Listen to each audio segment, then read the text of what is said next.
Once again, no idea where I am with the videos on this one. It's kind of been sitting around for a while, just waiting for the new drive shaft boot to turn up. So I'm going to jack the car up, get the wheel off, undo the steering arm, undo the lower ball joint, hopefully get the drive shaft out nice and easy, and then wrestle and fight with a stretch boot and try and get it over the CV joint and fitted, and then all back together again. You can see the grease has been coming out and contaminating the lower arm. Fortunately, it hasn't got anywhere near the disc or the pad, so that's all good news. I need to find my ball joint splitter, and I'm not looking forward to doing this because it's dead easy to rip these boots, but I'll go and get a wire brush, some WD-40, ball joint splitter and some gloves, and see if I can't get this apart easily. I never really know how much to include in these videos, how much of it people already know, and sort of what the experience level is of the people who watch. So I just took the car up into the air, started undoing things, and then I thought I'd actually go back and show you exactly what I'm doing. First thing I did was drive out the stake in the drive shaft nut, and then I put the wheel back on the ground with 2 bolts just to hold it temporarily, and now I can get in there with my breaker bar and hopefully get that off.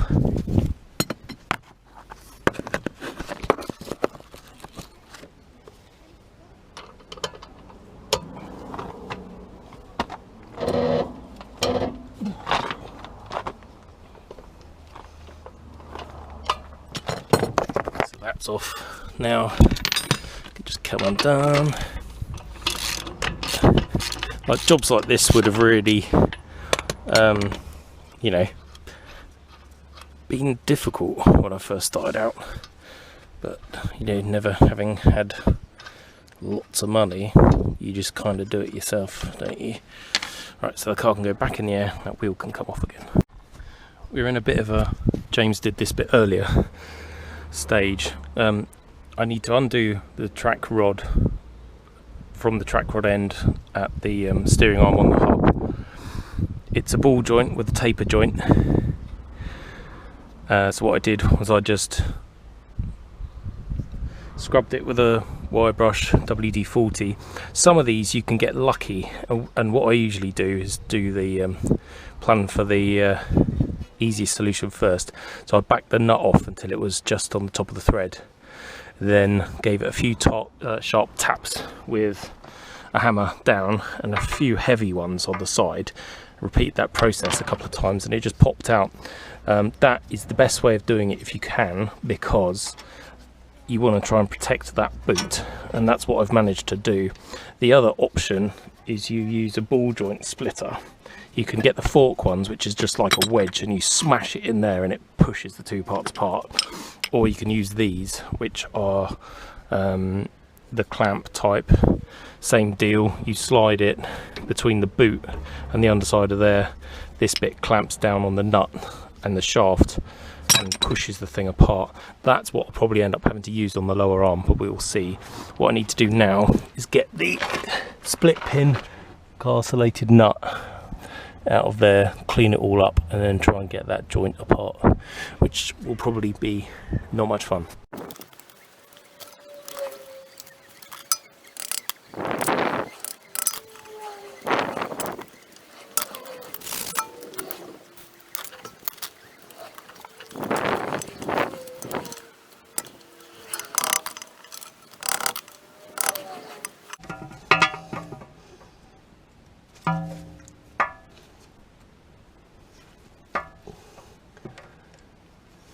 Don't know whether you can see what I'm doing there. I've chiseled with a screwdriver the ends of the split pin so they're basically flat, but the split pin is so small that the head is deeply recessed in the carcellated nut, so I couldn't get to it. So what I did is, rather than try and hit it with a hammer and push the pin out, when you do that it tends to just splay the legs back apart, you can't get to it. So what I did was I held the ends together with a pair of pliers, like so, and then I actually hit the tail of the pliers with the hammer, and that's allowed it to move forward enough so that hopefully I can get on the other end and pull it out.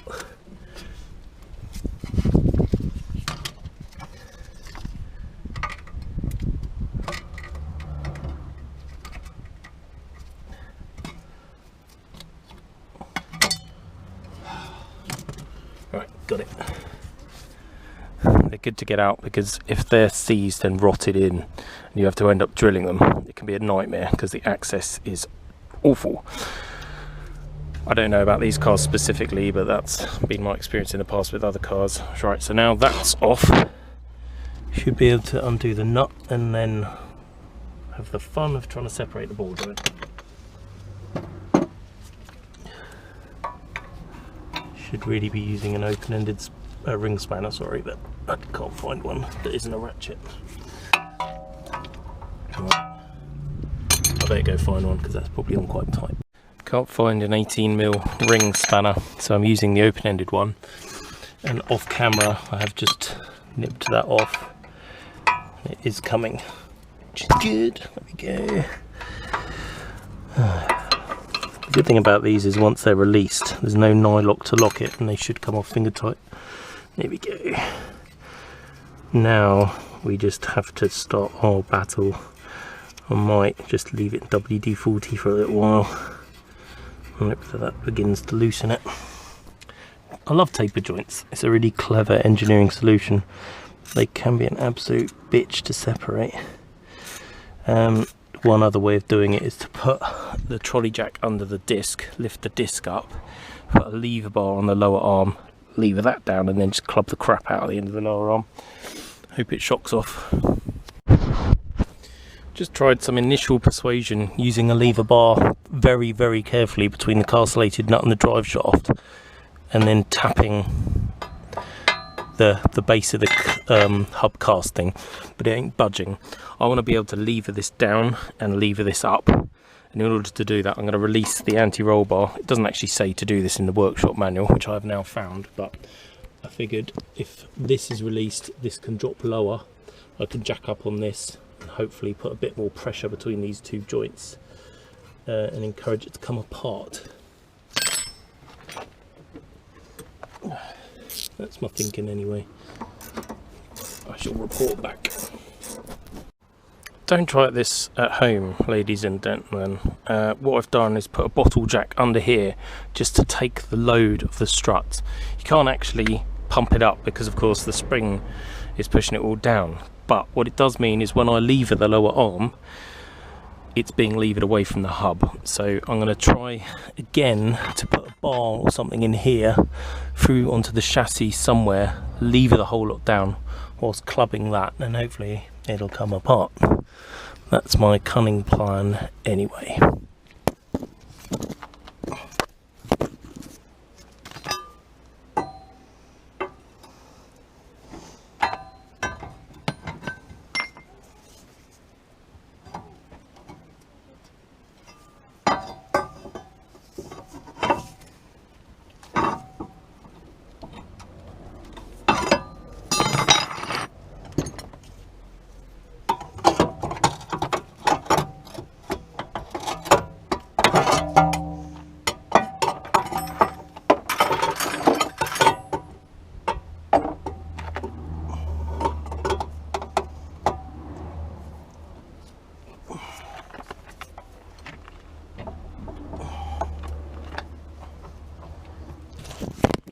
I've just put my breaker bar through across that tie bar into the subframe. I can put my foot on that end and hopefully hit the other bit.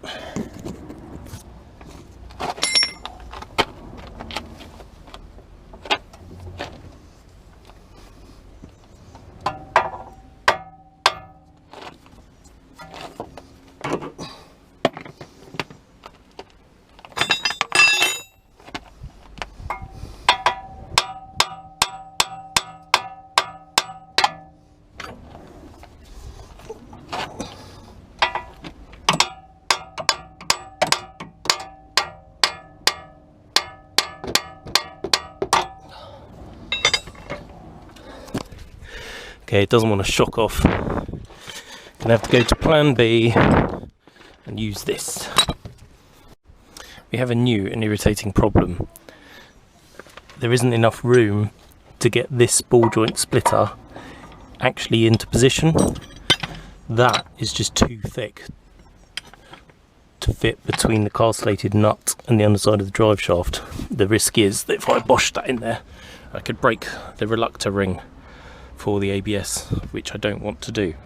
So I'm going to go back to levering, poking, hitting, WD-40ing. I could also try heat, but I'm not always sure that works with taper joints, and I don't want to set fire to the bushing.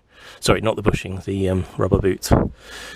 But yeah, I probably won't film this because I don't know what I'm doing. I'm just going to play around until it comes off. Well, I think I'll chalk this one up as a draw between me and the car.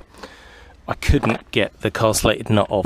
I could get the castellated nut off, but not off the shaft because the reluctor ring was in the way. I couldn't get my ball joint splitter tool in. I tried with heat, leverage, impact blows, whatever, it wasn't coming off.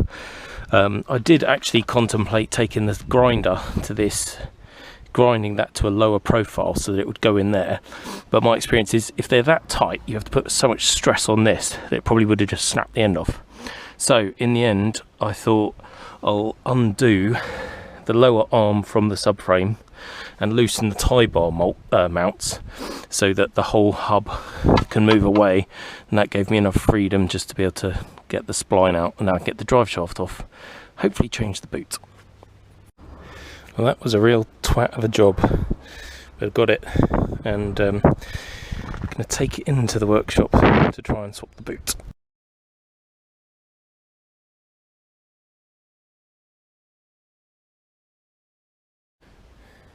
This is extremely hard work. This is about my third attempt, and this time I'm using a microfiber cloth to try and give me a bit more grip.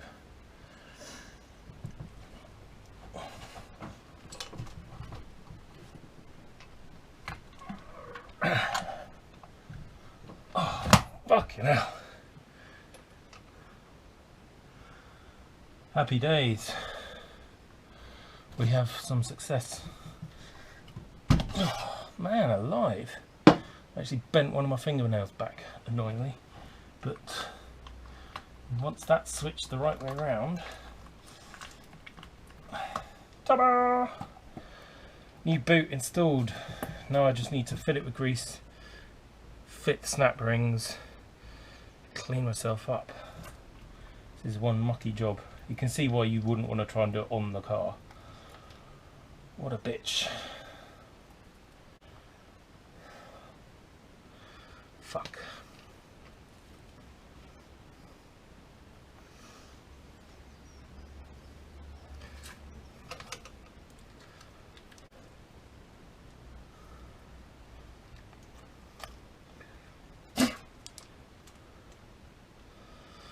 Lovely. Right, I'm going to clean myself up. Clean the drive shaft up. And then put it all back together. Having problems with my camera again, so I don't know how much of that you saw, but basically the new boot's on, snap rings are on, I've cleaned it all up with some petrol, did the inboard end as well, and now it's ready to go back in the car. Again, camera issues mean I don't really know what's being recorded.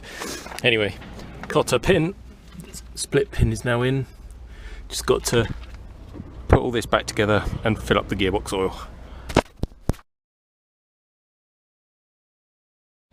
That's all done and back together. I've deliberately left the hub caps off and unstaked this drive shaft nut because when the new ones arrive, I'll...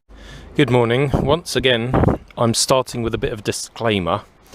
I have kind of lost my way in all of my videos. It's been a while since I touched this. You can see by the dirt on the window and the cobwebs.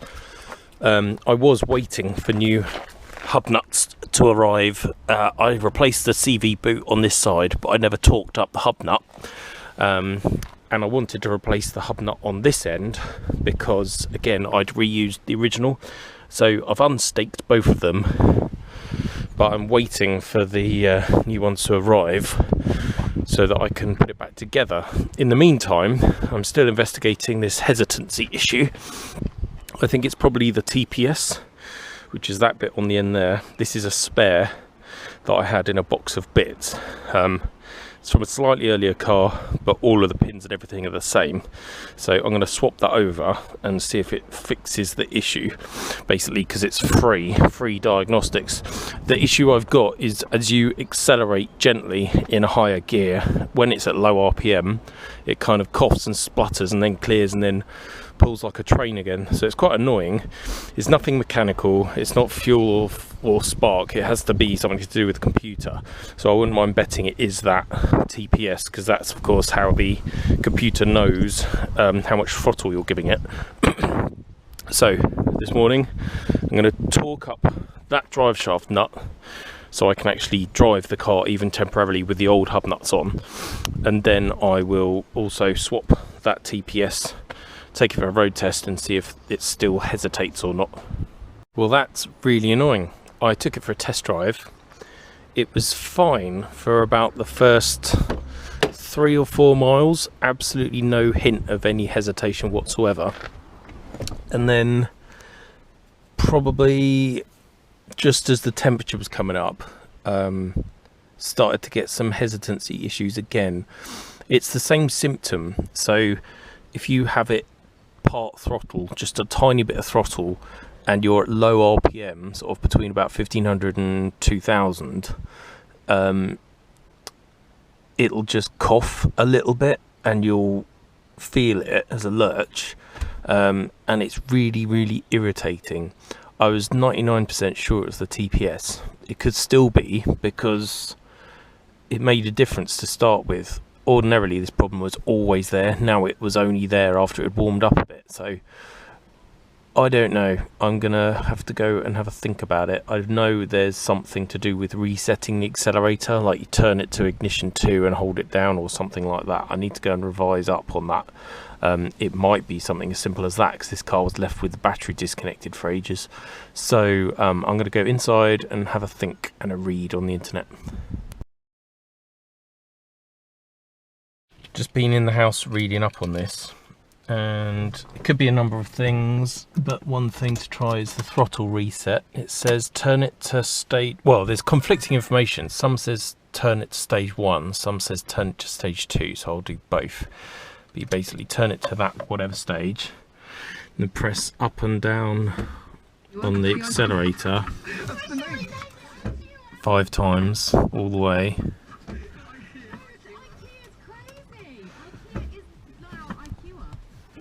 And then switch it off, and then start the engine once you've reprogrammed the immobiliser.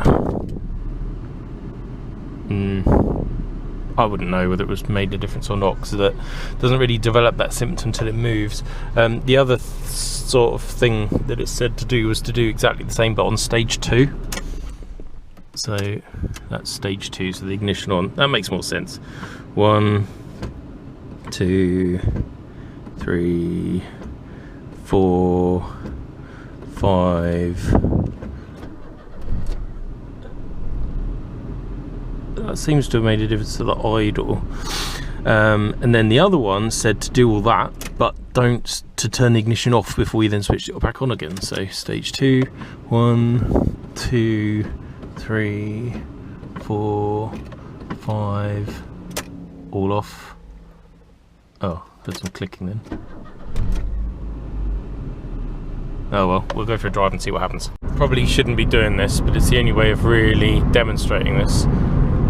So 5th gear, low RPM, smooth acceleration, and I don't know whether that's showing, but there's a weird jerk.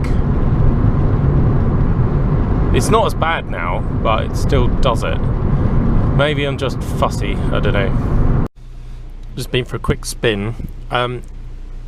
I think I might have reset the throttle TPS wrong, so I've just done it again, and it's supposed to be ignition to stage 2, up and down on the throttle 5 times, turn the car off, then turn the car on. So we shall try it again with some gentle driving and see what it does.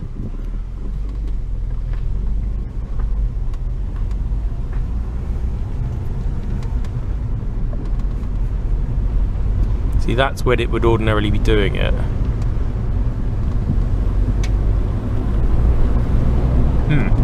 Okay, I'll carry on driving and see what happens.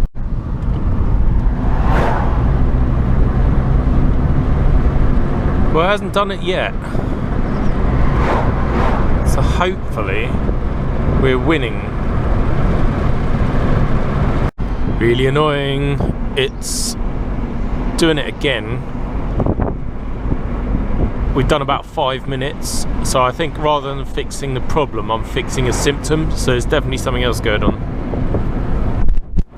Today's just getting more and more fun. I think I might have a rear wheel bearing noise now. Ugh, cars, eh? What can you do?